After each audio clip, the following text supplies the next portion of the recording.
ko tad mēs esam par šo...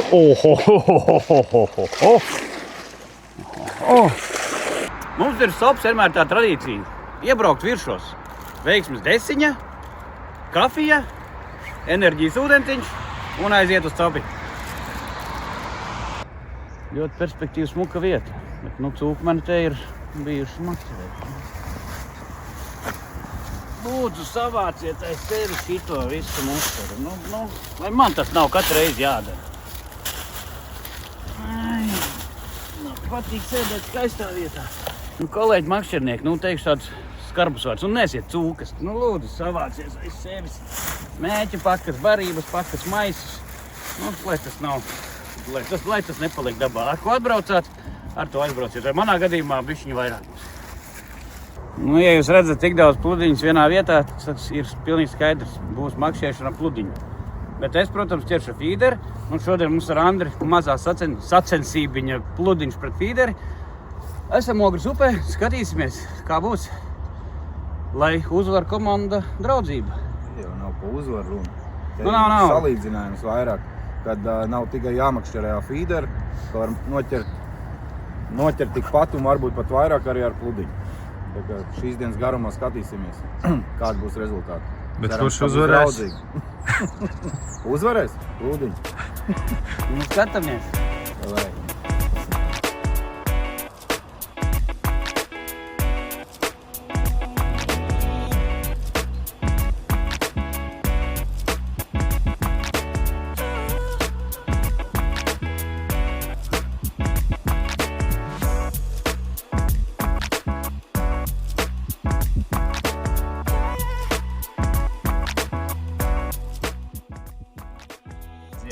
Tas šodienas koncepts ir tā kā es ķeru fīderi, man tā kā mērķis zivs ir breksis. Andris ar pludiņu uz raudu, un tad attiecīgi pa barībām. Es ņemšu lielo breksi un melno breksi, jo ir diezgan tumša grunts, un lai tā barība neizceltos, nebūtu tās liels pleķis, tomēr pieliekam melno klāt. Lielam breksim atkal daudz rupjāka frakcija, viņš ir daudz smagāks. Un līdz ar to abas divas apvienojot dabūnam gan krāsu, gan to, ka tā barība ir smaga un guļ pie grunts. Un Andrim ir bišķi savādāks koncepts uz raudu. Jā, principā jau ir tas pats, tikai man ir smalkāks viņš, kas taisa varbūt tās tādu vairāk mutulu priekš raudus. Pa grunti stāstot, vienmēr nevajag uztaisīt to trekur vienu gaišu barību, piemēram, izmantot. Jo vajag skatīties, kāda ir grunts krāsa, un tad uztaisīt to barību tādā pašā krāsā, kā grunts ir. Tad zivs ir pieradusi pie to, un viņi nemuks projām, ja būs pārāk liels gaišs pleķis. Tāpēc man ir divas gaišās raudas, es iemaisīšu. Kad barība ievilksies, es iemetīšu ūdenī, apskatīšos, kā viņi izskatās. Ja vajadzēs, es piejaukšu no sences klāt melno. Un dabūšu to krāsu, kādu nepieciešam gruntī. Ja uz frakcijas ir breksis vai rauda, nebūs tā, ka jūs ierasiet tikai breksis vai tikai raudu. Jā. Un es pat ir gadījumos, kad es viņus miksēju arī kopā. Šeit es domāju, ka būs arī mums tā zivs gan vienam otram, gan breksis, gan rauda. Bet mēs šodien tīri tā nodalām, tāds eksperiments varbūt tās pastīsies, kā tad būs. Jā, un ka paliks siltāks ūdens, tad jau varēsim izmantot arī dažādas atraktorus. Tas piesaistīs vēl vairāk zivs. Tāpat kā cilvēks grib, ļoti saldi, ļoti sāļi. Tieši tas pats. Varam paskatīties, kāda ir viņa smalka. Ļoti smalka. Salīdzinot ar breksi, smalka. Melnā ir stipri smalkāka, un lielais breksis ir ar tādiem lieliem kukurūzu cepumu gabali. Viņi tad samitrinās, viņi tā piebriedīs. Tur ir tā kā vairāk kaut kā tā kā līmviela klāt, viņš paliks tāda smaga barība. Sāksim barot. Tā, attālums mums apmēram ir 15 metri. Un metīsim 14,5 metros. Jo, ja tur ir kantīti, lai bumba neaizripo tālāk. Zin?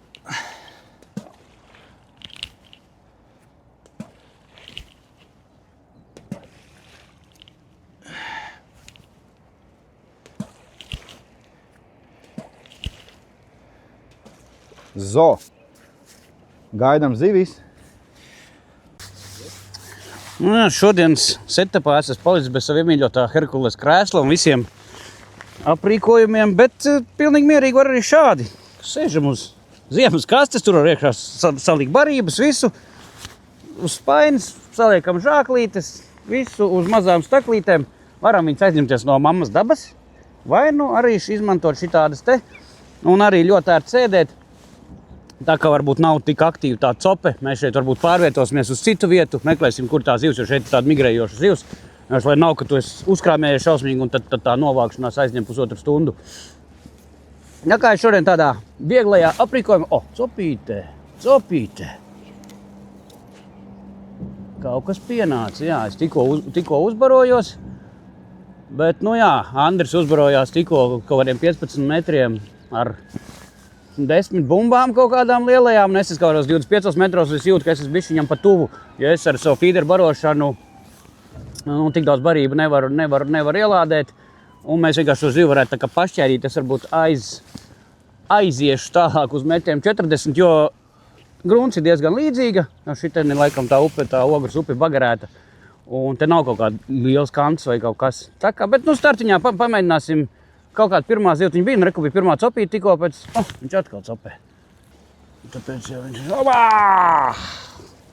kas pa vīķi? Tā nav vīķe. Pirmā suga jau ir. Tā nav vīķe. Vīķe? Tā ir vīķe. Apdēļ viņas mēs uzceramo, uzglabājamo tīkliņu laikam nevērsim. Nu tas varbūt arī tarpuns. Nu, kolēģis saka, ka tā nesot vīķe. Nu. Kas tad tas ir? Vīķe? Nē, tā ir vīķe. Tā ir vīķe, jā. Opā. Un man tev ar vīķi. Arī vīķe. Viens, aiziet! Šogad feeder konceptā ir mums tādi smuki jaunumi. Dažādi izmēri visāds kastītes, bet ir divi modeļi tāds īpašs kastītes. Viņas ir bez vāka, bet viņām ir tāds speciāls tāds pusvāks. Un kas galvenā īpašība, tam vākam ir tāda iekšēji kantīte. Kad, ja gadījumā man baltie tārpi vai pinkas samirkst vai sasvīst, viņiem ir tendence līst ārā un visi tev aizmūg dodās prom. Tad šeit viņš, kad aizlielīdz viņai, viņš apkrīt atpakaļ un nokrīt atpakaļ. Tā kā šis ir tāds priekš baltiem un pinkiem, nu ļoti ieteikt šitādu te kastīti.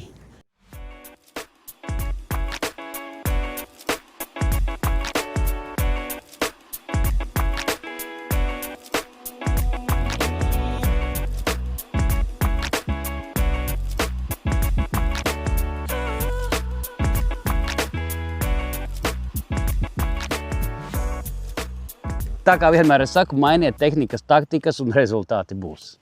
Jūs redzat, man ar pludiņu makšķi ir rokās, ja? Tas nozīmē, ka mums ir plāns B. Jā, nu tādā vietā Ogres Leitecē, kur mēs sākām, Skesis bija aizvērts ciet un straumes nebija vispār. Vienā brīdī viņi sāk nākt no Daugavas. Andris ar pludiņu varēja ķert, vienīgais ko vīķis. Artūrs noģēra vienu pirmo raudiņu, vēl, kad tikko piebraucām no rīta, ka vēl viss traume. Kā apstājās vispār tāds klusums, kad viss, diena ir fantastiska, raidījumu sākām filmēt, mums vienmēr ir plāns B. Pieslēdzos pie pludiņa, paņēmu jauno bimbu makšķeri, mēs it kā ķeram raudas šeit, ķeram raudas. Bet, nevis testēju, bet jau skatos darbībā, jaudīga tāda varbūt šādai mazai upīpei, bišķi pa jaudīgu, bet, darbu dara labi. Sākām tagad ķert, un jau ir 1, 2, 3 raudas noķertas, kaut kādas copes. Es vēl spītīgi mēģināju šeit ar feederu, bet tajā feederu nav ko darīt. Tomēr ir jāķer pludiņu, aizgāju mašīnu, nenoslinkoju savu puskilometru un sataisīju makšķeri. Atzīšos, 10 gadus nebiju ķēris ar pludiņu. Bet, pēc pirmiem 2 iemetieniem jau bija tā, ka tādas tirpas kājās, un tikko es dabūju vienu copi, man nodila vienu raudiņu, jo nebija spolīti atregulējis. Būs interesanti.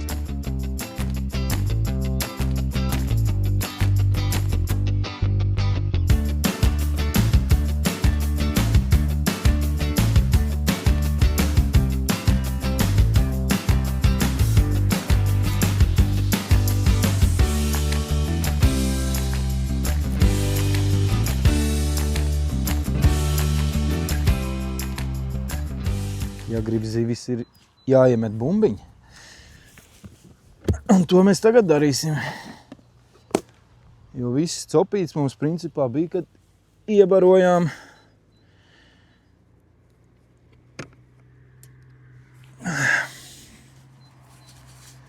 Velkam cimdus. Labāk ir saspiest, nekas nelīk pie rokām. Viena. Divas. Laižam.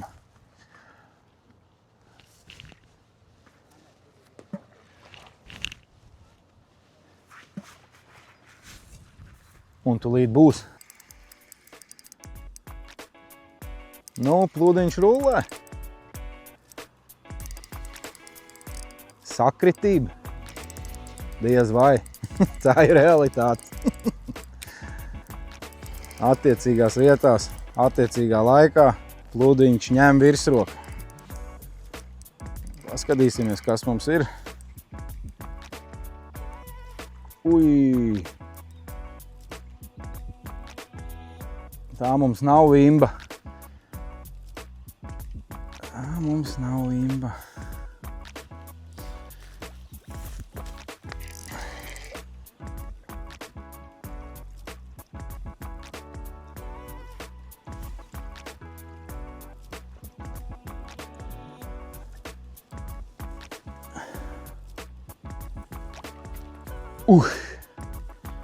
Skaistums neaprakstāms.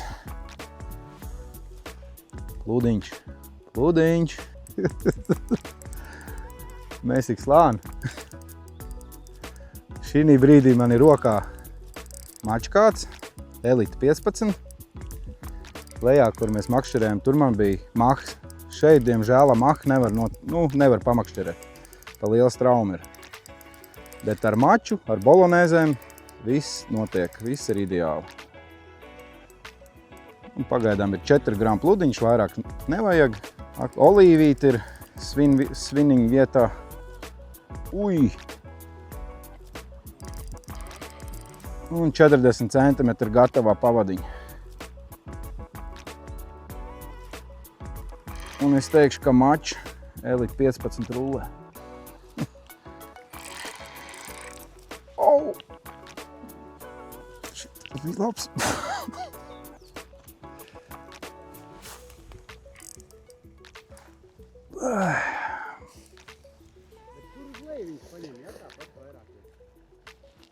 Kur vēl skaistāk. Nekas netraucē. Barotavs netraucē. Nekas viegls plūdiņš, āķīts un aiziet. Mūsu sistēmiņa plūdiņš. Atceramies, kad upēs, kur ir lielāks trauma, tālāk ir jāpludina, vajag ar esnāku galviņu, lai var redzēt, jo diezgan būs. Tur 20, 30, 40 metri var pludināt.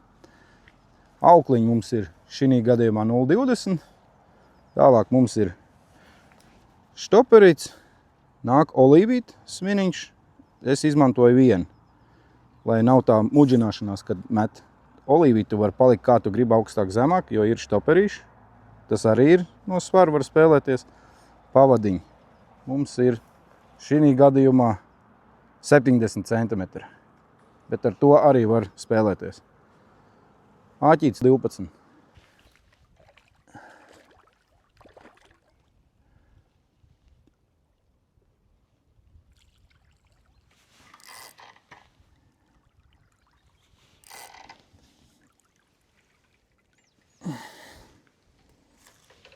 Mazulīt. Paliek jau raupja.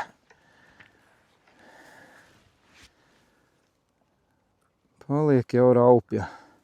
Baudām dzīvi un baudām zivi.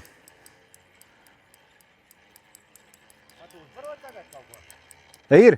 Tev bija cop?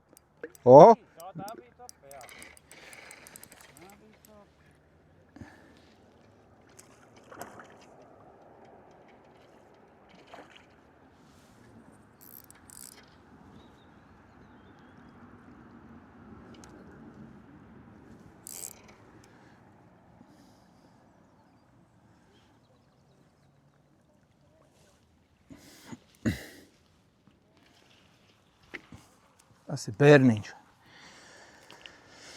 Tas ir bērniņi. Un lietojam ekstraktors. Tas ir ļoti viegli. Iebāžam un čiks ārā, lai nebojātu zivtiņām muti. Nu, kā pavasarī arī, kad brauc uz raudām, visi izmanto grūbu. Nu, kā nu visi. Daudz cilvēki, vecāku gadu gājumu cilvēki izmanto grūbas, maizes. Bet nav nemaz tik sarežģīti. Paņemam, nopērkam pinkas vai baltos.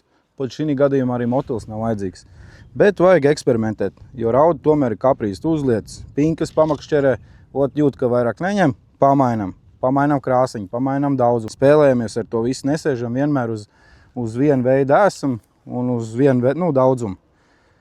Tad būs labāk rezultāti. Ai, tad.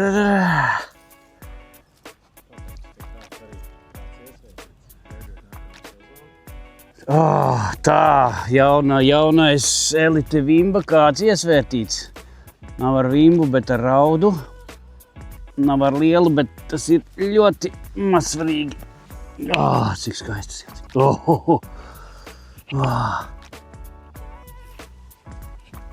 Kāds pasties. Sudrabs zelta gabaliņš. Tā kā es, kad pērnamā ķērām ziemā vimbas un bija tīrs sudrabs, šis tāds zeltains sudrabains. Nu, skaisti. Es pat došu buču.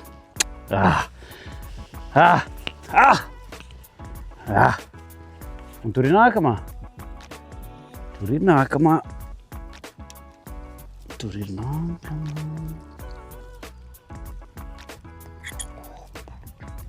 Nu, re, duplatiņš. Jā.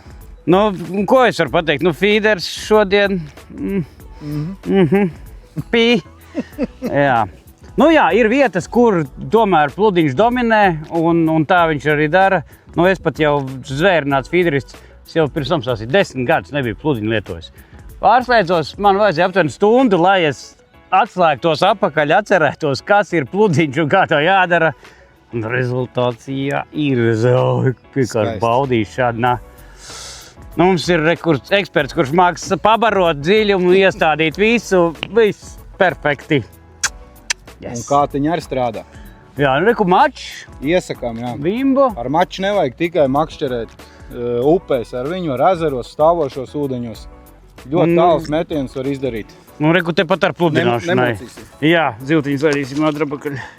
Tā kā kātiņi savu darbu dara. Tā, nākamā raudiņa. Redz, ko nianse. Iespraušam šādu kociņu. Nu, šitādā gadījumā, kā Ogras upē, kad visu laiku cilājas līmenis. Uz doto brīdi ūdens līmenis nokries par aptuveni 7 centimetriem. Un tāpēc visu laiku tas pludiņš ir jāpieregulē. Jo, ja tev iet pa augstā esma, tā zivs neņem. Pa zemu ķerās, pieregulējam, un mēs ķeram šitādas fantastiskas raudas. Yes! Duplets.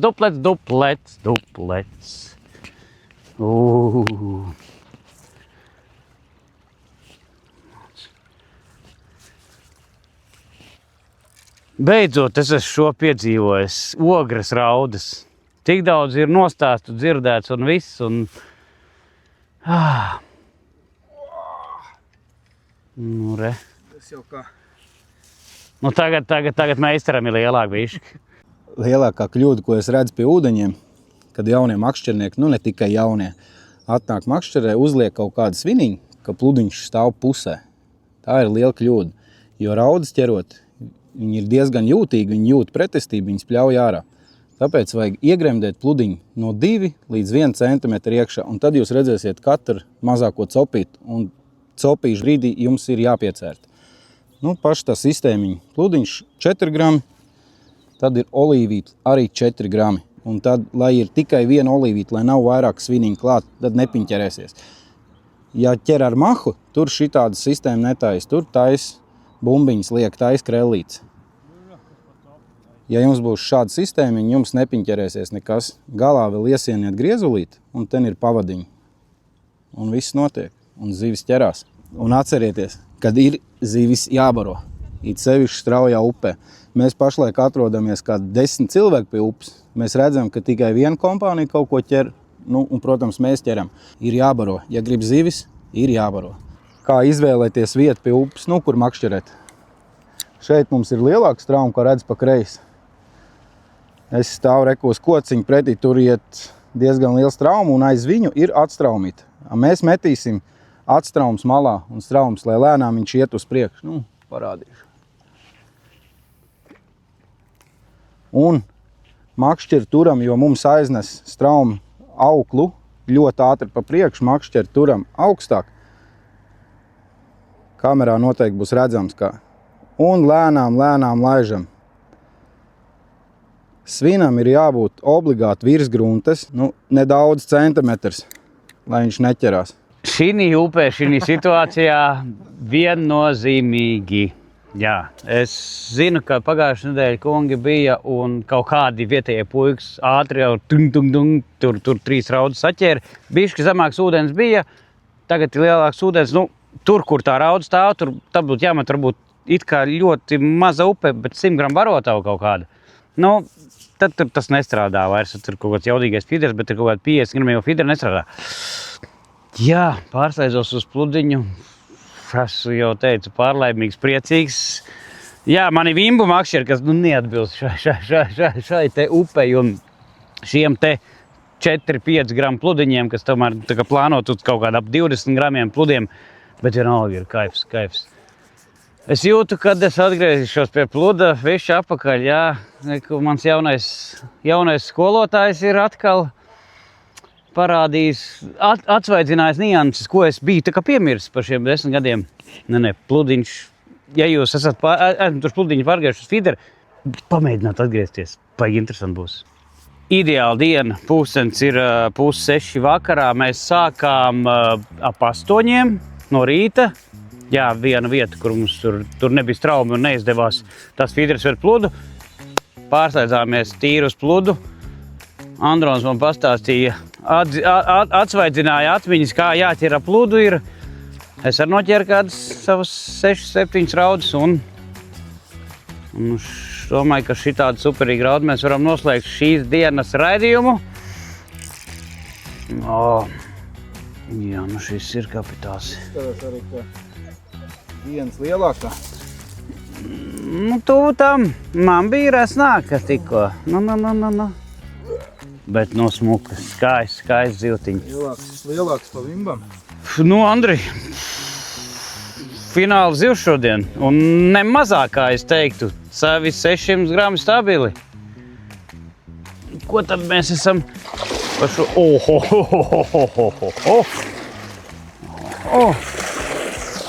Nav tā, ka es pat nevaru pacelt, kungi, dāmas un kungi. Tiešām mēs tik daudz saķērām. Saulīte. Kas par...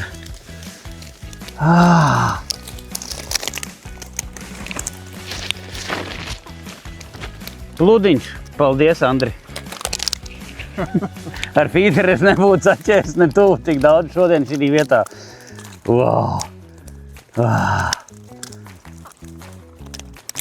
Baudīšana. Dāmas un kungi, paldies par uzmanību. Tiekamies pie ūdeņiem. Atā!